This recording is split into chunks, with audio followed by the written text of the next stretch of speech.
అందరికీ నమస్కారం అండి. Welcome back to Ragalatha channel. నేను మీకు ఈ వీడియోలో స్వర్ణ పంచాయత్ వెబ్ పోర్టల్లో వచ్చిన అప్డేట్స్ గురించి చెప్పాలనుకుంటున్నాను.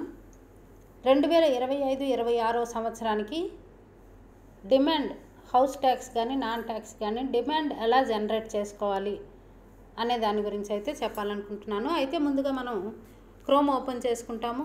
స్వర్ణ పంచాయత్ వెబ్సైట్ను ఓపెన్ చేసుకుంటాము. స్వర్ణ పంచాయత్ .apcfss.in మనం వెబ్సైట్ని ఓపెన్ చేసుకుంటాము. ఓపెన్ చేసుకునేటప్పుడు మనకి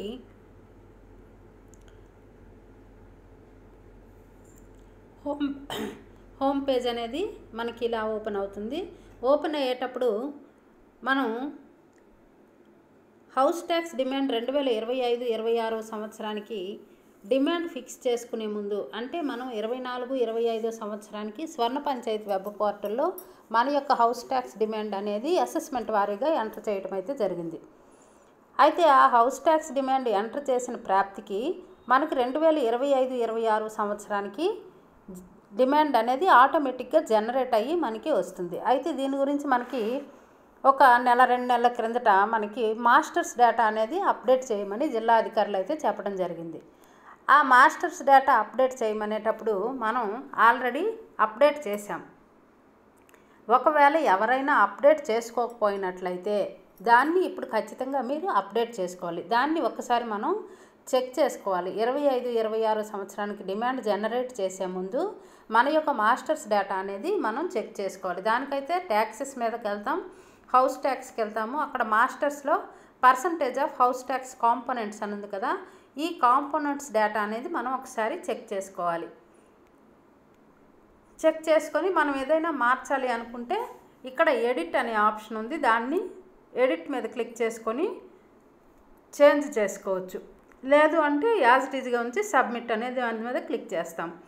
ఇందులో మనకి వాటర్ ట్యాక్స్ ఎంత పర్సంటేజ్ మనం వెయ్యాలి అంటే మన యొక్క ఇంటి పన్ను మీద వాటర్ ట్యాక్స్ ఎంత పర్సెంట్, లైటింగ్ ట్యాక్స్ ఎంత పర్సెంట్, డ్రైనేజ్ ట్యాక్స్ ఎంత పర్సెంట్ వెయ్యాలి అనేది మనం ఇందులో ఎంటర్ చేయాలి.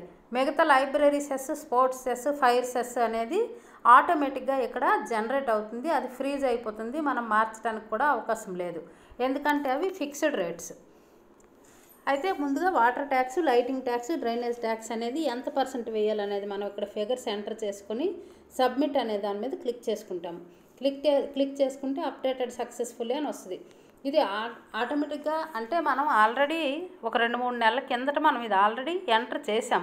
ఒకవేళ చేయకపోయినట్లయితే ఇప్పుడు ఖచ్చితంగా మీరు ఎంటర్ చేసుకోవాలి. ఎంటర్ చేసుకుంటే దీన్ని బట్టి మనకి 25-26 సంవత్సరానికి అయితే డేటా అనేది ఎనేబుల్ అవుతుంది. కాబట్టి తర్వాత హోమ్ అనే దాని మీద క్లిక్ చేస్తాము. క్లిక్ చేసిన తర్వాత మనకి డిజిటలైజేషన్ అనే ఆప్షన్ ఉంది కదా, ఈ డిజిటలైజేషన్ అనే ఆప్షన్లో డిమాండ్ జనరేషన్ 2025-26 అని ఉంది. దాని మీద క్లిక్ చేస్తాం. క్లిక్ చేస్తే మనకి ఇలాగా ఓపెన్ అవుతుంది. Confirmation of tax and non tax demands అని. దీనిలో హౌస్ ట్యాక్స్ అనే దాని మీద క్లిక్ చేస్తాము. క్లిక్ చేస్తే మనకి ఇలాగా ఓపెన్ అవుతుంది. ఇందులో మనకి మనం ఎంటర్ చేసినటువంటి కాంపోనెంట్స్ పర్సంటేజెస్ ఇక్కడ మనకు కనిపిస్తాయి. హౌస్ ట్యాక్స్ అనేది మనం ఫిక్స్ చేసి పొడవు వెడల్పు బట్టి ఎంటర్ చేస్తాము అమౌంట్ అనేది. దాని మీద వాటర్ ట్యాక్స్ ఎంత పర్సెంట్, లైటింగ్ ట్యాక్స్ ఎంత పర్సెంట్, డ్రైనేజ్ ట్యాక్స్ ఎంత పర్సెంట్, మాస్టర్స్లో మనం ఎంటర్ చేసినటువంటి పర్సంటేజ్లు మనకి ఇక్కడ కనిపిస్తాయి. ఇక్కడ మనం ఎడిట్ చేయడానికి అయితే అవ్వదు. మనం అక్కడ ఎంటర్ చేసింది ఇక్కడ చూడటానికి మాత్రమే ఇక్కడ అవుతుందన్నమాట. ఇలా మనం చూసిన తర్వాత కిందన మళ్ళీ మనకి డేటా అనేది మనం హౌస్ ట్యాక్స్ ప్యూరిఫికేషన్ ఎలా చేసామో మనకి ఇక్కడ అలా కనిపిస్తుంది. మన యొక్క ఎల్జిడి కోడ్, పంచాయతీ పేరు, ఎన్ని assessments, number of assessments confirm చేసినవన్నీ, టు బీ కన్ఫర్మ్ చేయాల్సినవన్నీ, డిమాండ్ అమౌంట్ పర్సంటేజ్తో కనిపిస్తుంది. అయితే ఇక్కడ number of assessments to be confirmed అక్కడ మనకి బ్లూ కలర్లో మన యొక్క అసెస్మెంట్స్ అనేవి కనిపిస్తాయి. దాని మీద మనం క్లిక్ చేసుకుంటాము. క్లిక్ చేసుకున్నట్లయితే మనకి క్రిందన ఇలా అసెస్మెంట్స్ అన్నీ కూడా రావడం జరుగుతుంది. వీటినన్నిటి కూడా మనం ఇప్పుడు కన్ఫర్మ్ చేసుకుని డిమాండ్ నోటీసులు అనేవి సర్వ్ చేయాలి. అయితే దాని గురించి అయితే ఫస్ట్గా మనకి ఇందులో 4 రకాల ఆప్షన్స్ కూడా ఇవ్వటం జరిగింది. ఫస్ట్ జనరేట్ డిమాండ్ అనేది ఫస్ట్ ఆప్షన్. మనకి ఇక్కడ చేంజ్ చేయాల్సిన అవసరం ఏమీ లేకపోతే ఇదే డిమాండ్ అనేది ఫిక్స్ చేయాలి అనుకుంటే మనం జనరేట్ డిమాండ్ అనే దాని మీద క్లిక్ చేస్తాం. అదే ఎగ్జంప్షన్ ఉందనుకోండి, ఎగ్జంప్షన్ అనే దగ్గర క్లిక్ చేస్తే మనకి కొన్ని ఇళ్ళకి మనం అంటే డేటా ప్యూరిఫికేషన్ చేసేటప్పుడు కానీ ఎంట్రీ చేసేటప్పుడు కానీ మనకి ఎగ్జంప్షన్ ఆప్షన్ అనేది ఇవ్వలేదు. అయితే ఇవ్వకపోయినప్పుడు మనం హౌస్ ట్యాక్స్ దగ్గర 0 వేసి సబ్మిట్ చేసాం.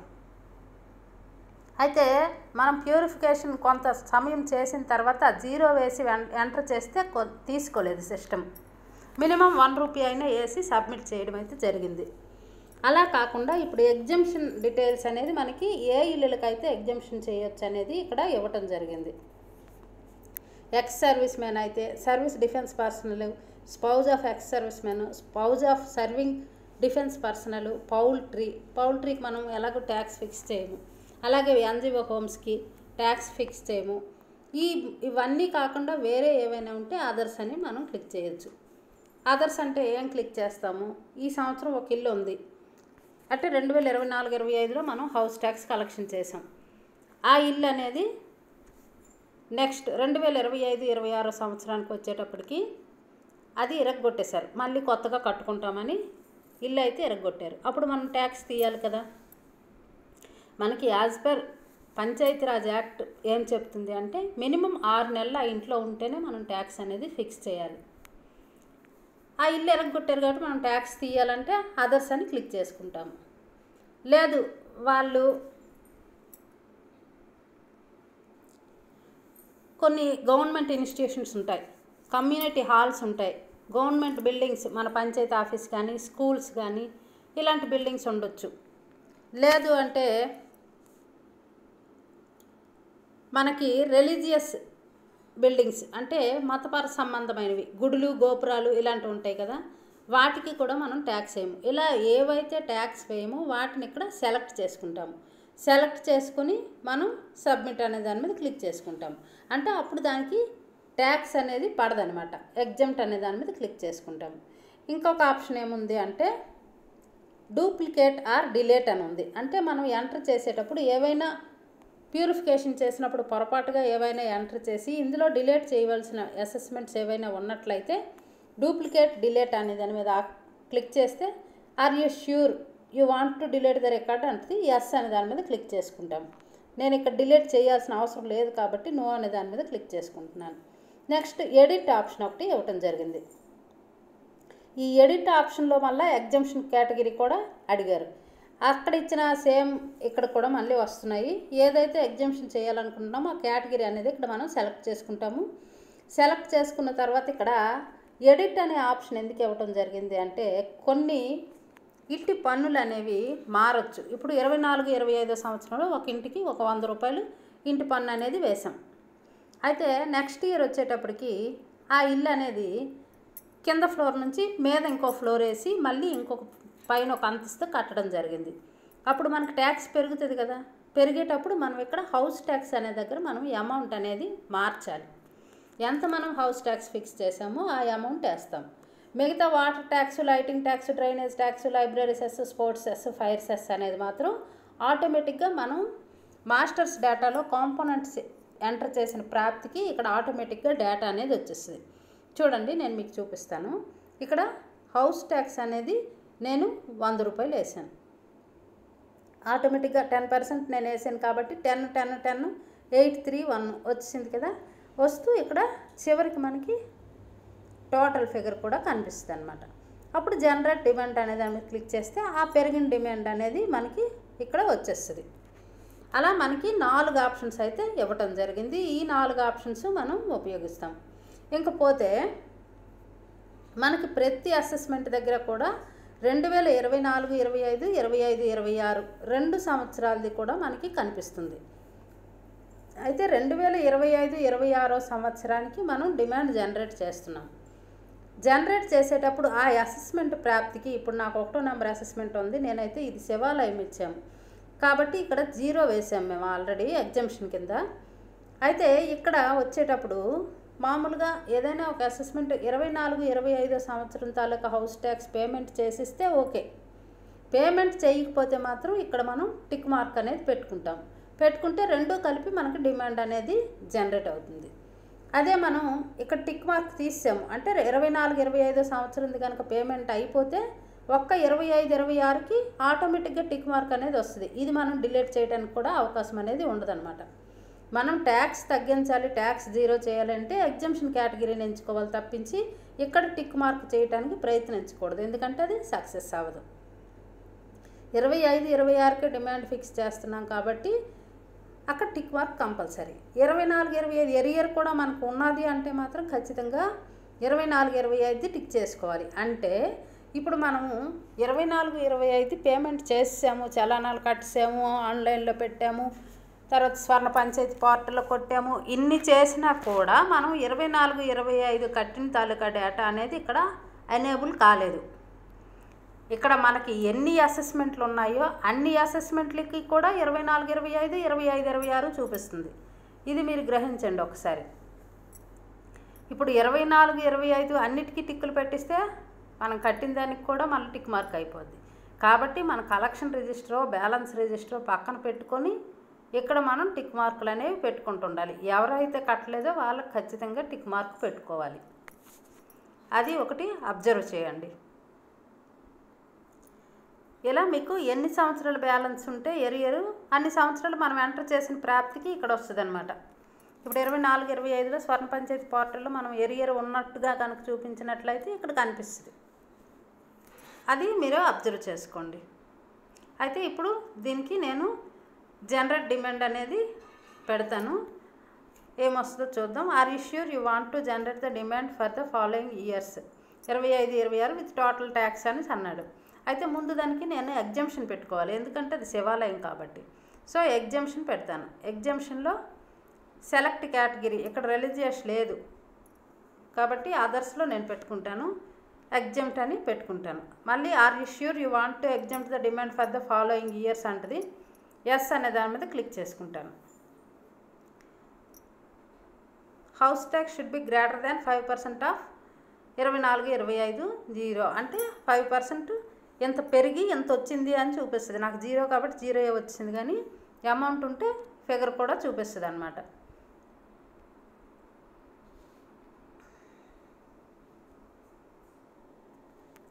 కాదు, నేను తప్పుగా అర్థం చేసుకున్నాను. ఇక్కడ ఏముంది, house tax should be greater than 5% of 24-25 zero అన్నాడు. అంటే జీరో కంటే ఎక్కువ ఉండాలి అనేసి చూపిస్తుంది. అంటే అది జీరో ఉంది కాబట్టి అది ఎగ్జంప్షన్ కేటగిరీలో తీసుకోవట్లేదు. అమౌంట్ నుండి ఎగ్జంప్షన్ కేటగిరీ పెడితేనే తీసుకుంటుంది. అయితే దీన్ని బట్టి మనం ఏం చేయాలి అంటే ఫస్ట్ హౌస్ ట్యాక్స్ అమౌంట్ అనేది అక్కడ ఎంటర్ చేయాలి. ఎక్కడ మనం ఈ ఎడిట్ అనే దాని మీదకి వెళ్ళి ఆ బిల్డింగ్కి జనరల్గా ఎంత ట్యాక్స్ వచ్చింది అనేది మనం అక్కడ ఎంటర్ చేయాలి. ఎంటర్ చేసిన తర్వాత మాత్రమే మనం ఎగ్జంప్షన్ కేటగిరీకి వెళ్ళాలి. తర్వాత మనం ఇక్కడ లైన్గా అయితే రావట్లేదు, నాకైతే మరి ఇలా రావట్లేదు, మరి అందరికీ ఎలాగ వస్తుందో లేదో తెలియదు. సీరియల్ నెంబర్ ప్రకారం అయితే రావట్లేదు. పైన search by old assessment number అని ఉంది. ఇక్కడ సెర్చ్ పెట్టి ఓల్డ్ అసెస్మెంట్ నెంబర్ 1 పెట్టి నేను సెర్చ్ కొట్టాను చూడండి. 1 పెట్టి సెర్చ్ కొడితే 101 అలాగొచ్చింది. తర్వాత 2 పెట్టి సెర్చ్ కొడతాను చూడండి. 2 పెట్టి సెర్చ్ కొడితే 102 ఫస్ట్ కనిపిస్తుంది. ఈ 2 మళ్ళీ ఎత్తుక్కోవాలి మనం. ఈ 2 ఎత్తుక్కోవాలంటే కంట్రోల్ F కొట్టిన సిస్టంలో ఈ 2 అనేది కనిపించడానికి చాలా ఎతకాల్సి ఉంటుంది. దానికి బదులు వచ్చిన లైన్ ప్రకారం మనం కొట్టించుకుంటేనే ఈజీ ఏమో, కాకపోతే మనం కలెక్షన్ రిజిస్టర్లో కొంచెం ఎత్తుక్కోవడానికి ఇబ్బంది పడతాం. కాకపోతే మరి ఇంకా ముందు ముందు మార్పులు ఏమైనా చేస్తారేమో చూడాలి. 2 తీసాను కానీ ఇంకా 2 కనిపిస్తుంది నాకైతే. ఇక్కడ 2 దగ్గర ఫిక్స్ అయిపోయింది ఇది. ఇప్పుడు నేను ఒక అసెస్మెంట్కి జనరేట్ డిమాండ్ పెడతాను చూడండి. ఇది 10వ నెంబర్ ఓల్డ్ అసెస్మెంట్ నెంబరు. ఇది ఆల్రెడీ 24-25కి హౌస్ ట్యాక్స్ పేమెంట్ చేశారు. కాకపోతే 24-25 కంటే 25-26కి ఎందుకు తక్కువ వచ్చిందో నాకు అర్థం కావట్లేదు. జనరేట్ డిమాండ్ అనే దాని మీద క్లిక్ చేశాను. క్లిక్ చేస్తే are you sure want to generate అన్నది ఎస్ పెట్టాను. Demand has been generated for the assessment అన్నది. ఓకే అంటాము. అక్కడ మనకి ఆ అసెస్మెంట్ అనేది మరి కనపడలేదు, వెళ్ళిపోయింది. ఇలా మనం ఎన్నైతే చేస్తామో అవన్నీ కూడా మిస్ అయిపోతాయి అన్నమాట. మన ఇక్కడ మరి కనిపించవు. నెక్స్ట్ అసెస్మెంట్ కూడా 24/25 నాకు పేమెంట్ అయిపోయింది కాబట్టి జనరేట్ అసెస్మెంట్ మీద జనరేట్ డిమాండ్ మీద క్లిక్ చేస్తున్నాను. ఆర్ యూ ష్యూర్ అన్నది, ఎస్ అన్నాను. Demand has been generated for the assessment అన్నది. ఇక్కడ మనకు రిపోర్ట్ దగ్గర ఏమైనా పెరిగిందో చూద్దామా. ఇప్పుడు చూడండి రిపోర్ట్ వస్తుంది కదా, ఇక్కడ టోటల్ చూసారా, నెంబర్ ఆఫ్ అసెస్మెంట్స్ నేను 2 కొట్టాను కాబట్టి 2 అనేవి రావటం జరిగింది. ఈ 2 మీద క్లిక్ చేస్తే కూడా మనకి 25-26కి డిమాండ్ ఎంత అనేది మనకి వచ్చింది. అక్కడైతే తక్కువ చూపించింది కానీ ఇక్కడ పెరిగి వచ్చింది అమౌంట్ అనేది.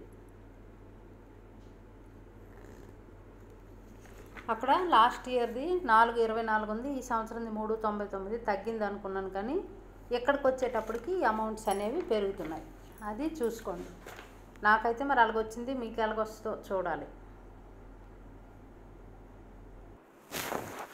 ఇలా మనకు ఉన్నటువంటి అన్ని అసెస్మెంట్స్ని కూడా మనం డిమాండ్ నోటీసులాగా ఇలా అసెస్మెంట్ జనరేట్ చేసుకుంటాం అన్నమాట. అంటే 2025-26 సంవత్సరానికి డిమాండ్ అనేది మనం ఫిక్స్ చేసుకున్నట్టుగా అవుతుంది. కన్ఫర్మేషన్ చేసుకుంటాం మొత్తం అసెస్మెంట్స్ కూడా. చేసుకున్న తర్వాత మనం డిమాండ్ నోటీస్ అనేది సర్వ్ చేయాలి. డిమాండ్ నోటీస్ సర్వ్ చేయాలి అంటే టెక్నాలజీ పెరిగింది. ఇది వరకు ఇట్లాగా మనం అయితే ఇళ్ళకి వెళ్ళి డిమాండ్ నోటీసులు ఇవ్వడము, 15 రోజుల్లో కలెక్షన్ చేయడము, చలనాలు కట్టడము, మారుతున్న కాలంతో పాటు మనము మారాలి, సర్వర్లు మారుతున్నాయి కదా, మరి తప్పదు. కాబట్టి అయితే ఇదే పోర్టల్లో మనం డిమాండ్ నోటీస్ అనేది జనరేట్ చేస్తాము. జనరేట్ చేసినటువంటి డిమాండ్ నోటీస్ అనేది మనకి ఎవరికైతే ఈ డిమాండ్ నోటీస్ అనేది జనరేట్ చేస్తున్నామో వాళ్ళ మొబైల్ నెంబర్కి SMS ద్వారా పంపిస్తామా లేకపోతే వాట్సాప్ ద్వారా ఆ డిమాండ్ నోటీస్ పంపిస్తామా అనేది కూడా మనం సెలెక్ట్ చేసుకొని వాళ్ళకైతే మెసేజ్ పంపించవచ్చు. దాని గురించి ఎలా చెప్తానంటే, హోమ్కి వెళ్తాము. అంటే ఇలా అసెస్మెంట్స్ జనరేట్ చేసిన తర్వాత మళ్ళీ ట్యాక్సెస్ ఆప్షన్కి వెళ్తాం. ట్యాక్సెస్ ఆప్షన్లో హౌస్ ట్యాక్స్ ఆప్షన్ ఉంటుంది. ఆ హౌస్ ట్యాక్స్ ఆప్షన్లో రిపోర్ట్స్ అనే ఆప్షన్ ఉంది. ఆ రిపోర్ట్స్లో డిమాండ్ నోటీస్ అని ఒక ఆప్షన్ ఇవ్వడం జరిగింది. ఆ డిమాండ్ నోటీస్ అనే దాని దగ్గరికి వెళ్ళిన తర్వాత మనం ఇయర్ అనేది సెలెక్ట్ చేసుకుంటాం. ఇయర్ సెలెక్ట్ చేసుకుని సబ్మిట్ అనే దాని మీద కనుక క్లిక్ చేసినట్లయితే మనం అక్కడ కన్ఫర్మ్ చేసినటువంటి ఎన్నైతే కన్ఫర్మ్ చేసామో అవి మాత్రమే ఇక్కడ కనిపిస్తాయి. నేను అక్కడ 2 కన్ఫర్మ్ చేశాను కదా, ఆ 2 మాత్రమే ఇక్కడ కనిపిస్తాయి. అయితే జనరేట్ చేసినప్పుడు మనం కన్ఫర్మ్ చేసినప్పుడు ఇండివిజువల్గా ఒక్కొక్కటి చెక్ చేసుకుంటా మనం కన్ఫర్మ్ చేస్తాం. కానీ డిమాండ్ నోటీస్ జనరేట్ చేసేటప్పుడు మాత్రం మనం బల్క్గా ఎన్నైనా ఒకేసారి జనరేట్ చేసేయచ్చు. చూడండి నేనైతే అక్కడ అసెస్మెంట్స్ కన్ఫర్మ్ చేసినవి 2 కాబట్టి ఇక్కడ మనకి 2 కనిపిస్తున్నాయి. ఎక్కువ చేస్తే ఎక్కువ కనిపిస్తాయి. ఈ 2 అనేది మనకి బ్లూ కలర్లో కనిపిస్తుంది కదా, దాని మీద క్లిక్ చేస్తాం. క్లిక్ చేస్తే చూసారా ఇక్కడ మళ్ళీ నెంబర్ ఆఫ్ అసెస్మెంట్స్ దగ్గర ఇక్కడ మళ్ళీ మనం క్లిక్ చేసుకొని చూసుకోవచ్చు ఏవేవి అనేది. ఇండివిజువల్గా కూడా మనం పంపించుకోవచ్చు. ఇప్పుడు ఒకరికి పంపించాలి అనుకుంటే మనం చూడండి ఇక్కడ సింబల్స్ ఉన్నాయి. డిమాండ్ నోటీస్ డౌన్లోడ్ చేయాలి అంటే రెడ్ కలర్లో ఉంది, అంటే అది మనం నోటీస్ చూసుకోవటానికి. సెండ్ SMS అంటే ఇది జనరల్ SMS. చిన్న మొబైల్స్ కొంతమందికి ఉంటాయి, వాట్సాప్ వాడకపోయినటువంటి జనాలు కొంతమంది ఉంటారు. వాళ్ళకి SMS ద్వారా మనం ఇంత మీది హౌస్ ట్యాక్స్ వచ్చింది కట్టండి అనేసి ఒక మెసేజ్ వెళ్తుంది. అదే సెండ్ వాట్సాప్లు యూజ్ చేస్తున్న వాళ్ళు అనుకోండి, వాట్సాప్ ద్వారా మనం డిమాండ్ నోటీస్ అనేది పంపించవచ్చు. ఇలా మనం నోటీస్ అనేది వాళ్ళకి ఫోన్కి మెసేజ్ ద్వారా పంపించవచ్చు అన్నమాట. అందుకే మనకి 10 సార్లు చెప్పారు ప్యూరిఫికేషన్ చేసేటప్పుడు వాళ్ళ యొక్క ఫోన్ నెంబర్స్ మీరు కరెక్ట్గా ఎంటర్ చేయండి, ఎంటర్ చేస్తే వాళ్ళకి నోటీసులు ఫోన్లకు వెళ్తాయి అని. సో ఇప్పుడు అర్థమైందా మీకు ఎందుకు ఫోన్ నెంబర్స్ డేటా అనేది కరెక్ట్గా ఎంటర్ చేయమన్నారు, దాని గురించి అన్నమాట. అయితే ఇప్పుడు మీరు డిమాండ్ నోటీస్ డౌన్లోడ్ చేస్తారా, SMS జనరల్ పంపిస్తారా, లేకపోతే వాట్సాప్ పంపిస్తారా అనేది మీ ఇష్టమే. ఇంకా అయితే మళ్ళీ నేను రివైజ్ చేస్తున్నాను ఒకసారి. ముందుగా ఏం చేస్తాము, ట్యాక్సెస్కి వెళ్తాము, హౌస్ ట్యాక్స్కి వెళ్తాము. హౌస్ ట్యాక్స్కి వెళ్ళిన తర్వాత percentage of house tax components ఉంటాయి కదా, ఆ కాంపోనెంట్స్ అనేవి ఒకసారి చెక్ చేసుకుంటాము. చెక్ చేసుకొని ఎడిట్ అనే ఆప్షన్ దగ్గర మనం ఏదైనా ఎడిట్ చేయాలి అనుకుంటే ఒక్కసారి చెక్ చేసుకొని ఎడిట్ చేసుకొని సబ్మిట్ అనే దాని మీద క్లిక్ చేసుకుంటాము. క్లిక్ చేసుకున్న తర్వాత హోమ్కి వెళ్తాము. మళ్ళీ హోమ్కి వెళ్ళి డిజిటలైజేషన్ అనే దాని మీద క్లిక్ చేసి డిమాండ్ జనరేషన్ 2025-26 అనే మీద క్లిక్ చేయగానే హౌస్ ట్యాక్స్ అనే దాని మీద క్లిక్ చేస్తాము. కొంచెంసేపు వెయిట్ చేయండి. ఇక్కడ డేటా అనేది మనకి కింద టేబుల్లో అనేబుల్ అవుతుంది. ఆ అనేబుల్ అయిన టేబుల్ మీద దాని మీద క్లిక్ చేసుకుంటాం. ఫిగర్ మీద క్లిక్ చేయగానే మనకి మొత్తం డేటా అనేది ఓపెన్ అవుతుంది. ఓపెన్ అయ్యేటప్పుడు మనం ఇక్కడ చూడాల్సింది ఏంటి అంటే 2024-25 సంవత్సరంలో ఎవరైతే పేమెంట్ చేసేసారో వాళ్ళకి టిక్ మార్కు పెట్టకండి. ఎవరైతే పేమెంట్ చేయలేదో వాళ్ళకి ఖచ్చితంగా 2024-25 అమౌంట్ పక్కనే టిక్ మార్క్ అనేది పెట్టుకోవాలి. పెట్టుకొని జనరేట్ డిమాండ్ అనే దాని మీద క్లిక్ చేసుకుంటాము. ఆ ఇల్లు కనుక ఎగ్జామ్షన్ కేటగిరీలో కనుక ఉంటే ఎగ్జామ్షన్ కేటగిరీకి వెళ్ళి అక్కడ కేటగిరీ సెలెక్ట్ చేసుకొని సబ్మిట్ చేసుకుంటాము. ఆ అసెస్మెంట్ డిలీట్ చేయాలన్నా మనం డూప్లికేట్ డిలీట్ అనే దాని మీద క్లిక్ చేసుకొని అసెస్మెంట్ని డిలీట్ చేసుకుంటాము. లేదు ఆ అసెస్మెంట్లో ఏవైనా హౌస్ ట్యాక్స్ అమౌంట్లో చేర్పులు మార్పులు ఉంటే ఎడిట్ అనే దానికి వెళ్ళి అక్కడ ఓన్లీ హౌస్ ట్యాక్స్ అమౌంట్ మాత్రమే ఎడిట్ చేస్తాము. మిగతా కాంపోనెంట్స్ అన్నీ కూడా ఆటోమేటిక్గా వచ్చేస్తాయి. ఇవి చేసిన తర్వాత ఇలాగ అసెస్మెంట్స్ అన్నీ కూడా మనం డిమాండ్ అనేది ఎంటర్ చేసి ఫిక్స్ చేసేసిన తర్వాత మళ్ళీ మనం హోమ్కి వెళ్తాము.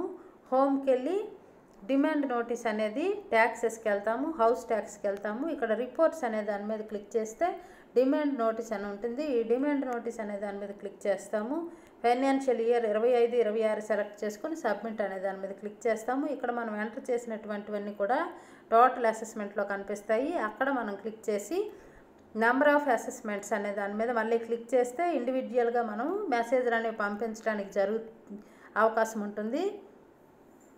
లేదు మనం బల్క్గా కనుక చేయాలి అనుకుంటే ఇక్కడ క్లిక్ చేస్తాము. క్లిక్ చేసి బల్క్గా ఒకేసారి మెసేజ్లు పంపించడానికి కానీ వాట్సాప్ మెసేజ్లు పంపించడానికి కానీ డిమాండ్ నోటీసులు జనరేట్ చేయడానికి కానీ అవకాశం అయితే వచ్చింది. ఇది స్వర్ణ పంచాయతీ వెబ్ పోర్టల్లో వచ్చినటువంటి లేటెస్ట్ అప్డేట్స్. ఓకే అండి, థ్యాంక్ యూ ఫర్ వాచింగ్.